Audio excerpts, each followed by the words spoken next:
যেটা প্রতীয়মান হচ্ছে, ইটস ক্লিয়ার, সবার কাছে ক্লিয়ার হয়ে গেছে, এই যুদ্ধ সহসা থামছে না। এই যুদ্ধ সহসা থামবে না। এই যুদ্ধ দীর্ঘায়িত হবে। আমেরিকানরা যে তাদের যে সমর মানে সজ্জা করতেছে, সেটা বুটস অন দ্য গ্রাউন্ড। তারা আ আক্রমণ করবে। ইসের সেইভাবেই তারা অ্যাম্ফিবিয়াস সব ভেসেল গুলি নিয়ে আসতেছে। আ এই যুদ্ধ যদি সেই হয়ে যায়, খার্গ আইল্যান্ডকে তারা তো আক্রমণ করছে। সেখানে হুম, মিলিটারি যে ইনস্টলেশন ছিল, সেগুলিকে তারা কিন্তু ধ্বংস করে দিছে। কিন্তু ইচ্ছাকৃতভাবেই তারা তৈলের যে ইটা, যেসব মানে তেলের যে প্ল্যান্ট যেগুলি, সেগুলি কিন্তু ধ্বংস করে নাই। করে নাই কেন? ইরান হচ্ছে 4th সেগুলো লার্জেস্ট। থেকে 6 তারিখ পর্যন্ত সময় দিছে, কিন্তু এখন আবার ধমক দিচ্ছে, কিন্তু 6 তারিখ হতে তো আরো 6 দিন 7 দিন বাকি আছে। আছে। ওইটা যদি ধ্বংস করে দেয় ইরানেরটা, হুম, তাহলে তো গ্লোবাল মার্কেটে তেল থাকবে না। তেল না থাকলে তেল কমে যাবে। তেল কমে গেলে এখনই তো কত $107-10 হয়ে গেছে ব্রেন্ট ক্রুড। এটা হুম, যদি $140-50 চলে যায়, তাহলে কিন্তু একটা গ্লোবাল রিসেশন এর দিকে চলে যাবে এই এই ওয়ার্লড ইকোনমি। সেটা ট্রাম্পকে কি মানে স্বস্তিতে থাকবে? কত লক্ষ, ৩০ লক্ষ লোকের মতো নাকি ৮০ লক্ষ লোকের মতো কিন্তু আপনার আমেরিকাতে বিশাল সব মিছিল হয়েছে। নো কিং, হুম, এই ট্রাম্পের এগেইনস্টে। হুম, এইভাবে যদি চলে, তার তো রিপাবলিকান পার্টির ভিতরেও চিড় ধরছে। অনেকেই সরে গেছে। অনেকেই আ আ বিরোধিতা করা শুরু করছে। তো ইমপিচড হয়ে যেতে পারে। পৃথিবীকে বাঁচাইতে হলে ট্রাম্পের হাত থেকে এই আমেরিকাকে মুক্ত করতে হবে। এটা অনেকে ভাবে। এটা আ আমরা তো আর আমেরিকান সিটিজেন না। আমরা শুধু অবজার্ভ করতে পারি। আমেরিকান সিটিজেনরাই এখন অনেকটা ক্ষিপ্ত হয়ে গেছে। তাই ইরান, ইরাক, ইরান, ইসরায়েল এই যুদ্ধ কন্টিনিউ করবে।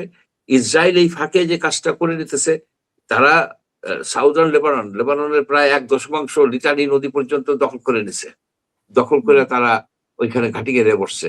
এখানে মূল কথা হচ্ছে যে এই লিবি এই আ এই এই ইসরায়েলের যে কর্তৃত্ব, এই কর্তৃত্বটাকে রক্ষা করাটাই হইতেছে এখন আ আ মূল উদ্দেশ্য। এবং নেতানিয়াহু নাকি একটা জোক হইতে পারে। বলছে যে, "I will fast until my last American soldier." এটা এই ধরনের আ ধারণা আ আ দিচ্ছে পাবলিকে যে হুম, আমেরিকানদের সৈন্যদেরকে মাইরা তারা মারা পড়তো। ইরানের ওখানে গেলে তারা কিন্তু সহজে জীবিত ফেরত আসতে পারবে না। কারণ ইরান গত ৩০-৪০ বছর ধইরা, ২৫ বছর ধইরা তারা কিন্তু এই প্রস্তুতি নিচ্ছে যে আমেরিকানরা তাদেরকে অ্যাটাক করবে। কারণ আমেরিকানরা প্রায়শই হুমকি দিত যে হুম, এই ইরান অ্যাটাক করা হবে। ইরাক তো করছেই। ইরান অ্যাটাক করা হবে, ইরান অ্যাটাক করা হবে। তারাও ওইভাবে প্রস্তুতি নিচ্ছে। এবং তাদের প্রস্তুতিটা দেখা গেছে যে খুব ইফেক্টিভ প্রস্তুতি। যেহেতু তাদের টেরেইনটা ভালো। এই যে আপনার হুম, এই যে হরমুজ প্রণালী যে করবে, মুক্ত করবে, কিভাবে করবে?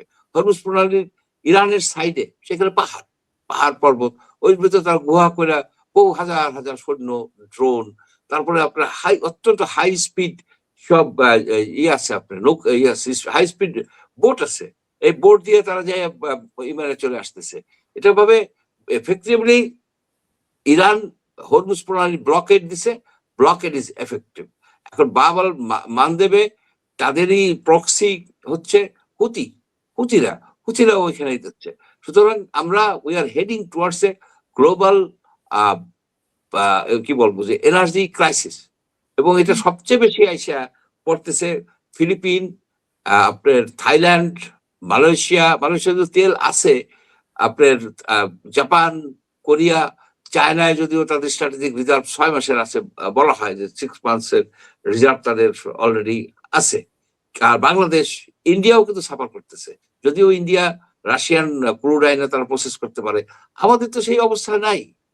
আমাদের আপনার রিফাইনারিতে শুধুমাত্র ওই ইসের আ আ Saudi light crude, sweet crude বলা হয়, মার্বল ক্রুড, এইগুলি আমরা প্রসেস করতে পারি সৌদি আরবের এবং দুবাই থেকে আনা হয়।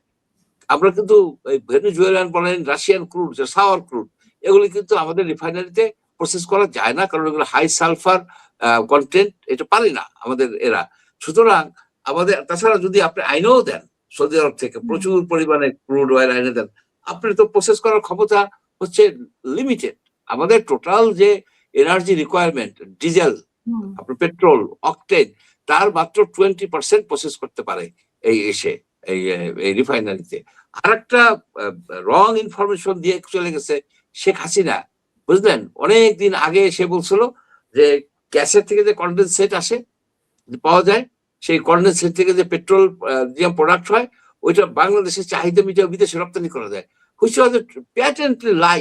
উনি হয়তো বুঝে নাই, অথবা বুঝলেও হয়তো এই কথা কিন্তু অনেকেই মনে করে কি যে গ্যাসের থেকে যে নিচে যে গাদা এই গাছটা হয় ওইটার থেকে কিন্তু অনেক পেট্রোল হয়, যেটা বাংলাদেশের চাহিদা পূরণ করে। সেদিনকে আমি দেখলাম একজন টকশোতে এই কথাগুলি বলতেছে।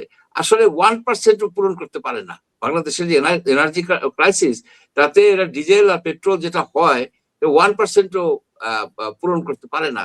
তাছাড়া আমাদের গ্যাস হচ্ছে বেশিরভাগ গ্যাস ড্রাই গ্যাস।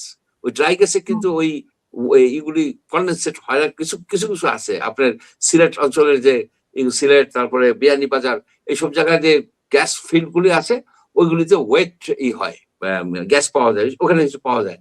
এখন এই কথা এতগুলি বলার উদ্দেশ্য হইতেছে যে we are going to heading towards A crisis. শুধুমাত্র তেলের জন্য না, আমাদের ফার্টিলাইজার আসে সৌদি আরব থেকে। আপনার যে urea, ammonia based TSP, MOP, এগুলি মরক্কো থেকে আসে, মিশর থেকে আসে এগুলি।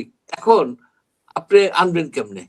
আপনি যদি ইউরিয়াতে আমরা কিছু উৎপাদন করি, সেগুলিতে আবার গ্যাস লাগে, সেগুলো আবার এলএনজি, কিছু কিছু ইউরিয়া ফ্যাক্টরিতে এলএনজি দিয়ে আপনার সাপ্লাই দিয়ে চালাইতে হয় মিথেইন হিসেবে। এখন আপনি এগুলি পাবেন কোথায়? আপনি তো বড় ধানে যদি ইরিগেট না করতে পারেন, ফার্টিলাইজার না দিতে পারেন, তাহলে কিভাবে চলবে? এটা একটা ন্যাশনাল ক্রাইসিসের দিকে যাচ্ছে, যেটা রেজা সাহেব বললেন।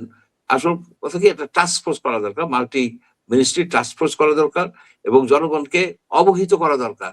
এইসব কথায় কাজ হবে না যে আমাদের তো অনেক তেল আছে। আপনার তেল নাই, আপনার তেল সেই পরিমাণ নাই। আপনি তেল কতটুকু দেন? পেট্রোল পাম্পগুলি তেলগুলি চলে যায় কেন? চলে যায় তো ডিমান্ড ইজ হাই, সে পরিমাণ দিতে পারতেছেন না। রংপুরের দিকে ওইখানে ওই ট্যাঙ্কার আলারা, আসিফ মাহমুদ যেটা বললো যে সে বলছে যে 2 মাসের মজুদ থাকার কথা, সেখানে তেল নাই কেন বলতেছে। এটাও তো আবার আসিফ মাহমুদ সজীব ভুঁইয়া বললো যে উনি নাকি কোন ডিপার্টমেন্টে যেন ছিলেন, সেই ডিপার্টমেন্টে অনুযায়ী উনি জানেন যে 2 মাস পর্যন্ত তেলের মজুদ। আচ্ছা, ওই আসিফ মাহমুদ কি জানে যে বাংলাদেশের কতটুকু তেল লাগে? আর এলজিডি কি ইরাকে, এটা জ্বালানি মন্ত্রণালয় এই বিষয়টা জানবে। উনি তো জ্বালানি মন্ত্রণালয়ের তো ফাউজুল কবির সাহেব ছিলেন। এখানে আমি যেটা জানছি সেটা হচ্ছে যে 2 লক্ষ ব্যারেল তেল আছে, ডিজেল আছে বাংলাদেশে। এখন প্রতি মাসে কমপক্ষে 3 লক্ষ ব্যারেল তেল লাগে।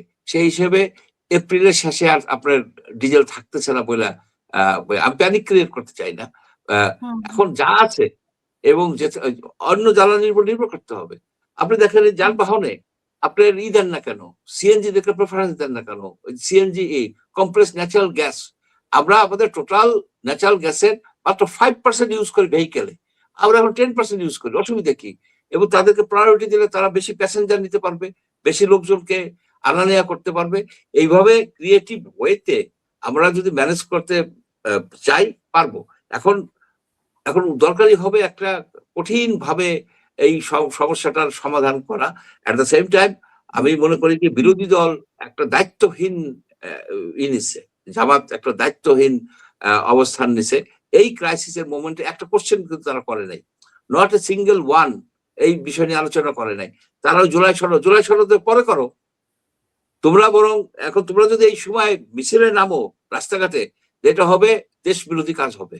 এখন এই সরকারের সাথে সহযোগিতা করা দরকার। বিরোধী দলের কাজ কি? সরকারের সাথে সরকারের সমালোচনা করা ভুল করলে, এবং তাদের ক্রিয়েটিভ ক্রিটিসিজম করা দরকার। এখন তারা তো সেটা করতেছে না, তারা রাস্তায় নেমে যাবে, এবং তারা রাস্তায় নামছে। এই যে আজকে সন্ধ্যায় তারা শাহবাগে যায়, তারা ওইখানে ধস্তাধস্তি করা শুরু করে দিচ্ছে। তো সেই জন্য আমি মনে করি যে আমাদের আসলে রাজনৈতিক পরিপক্কতার অভাব আছে, প্রচন্ড অভাব। এবং শেখ হাসিনা যেভাবে কাজ করে গেছে, ডিক্টেটরশিপ, দুর্নীতি, দুঃশাসন করে গেছে, তারই লিগেসি আমরা বহন করতেছি।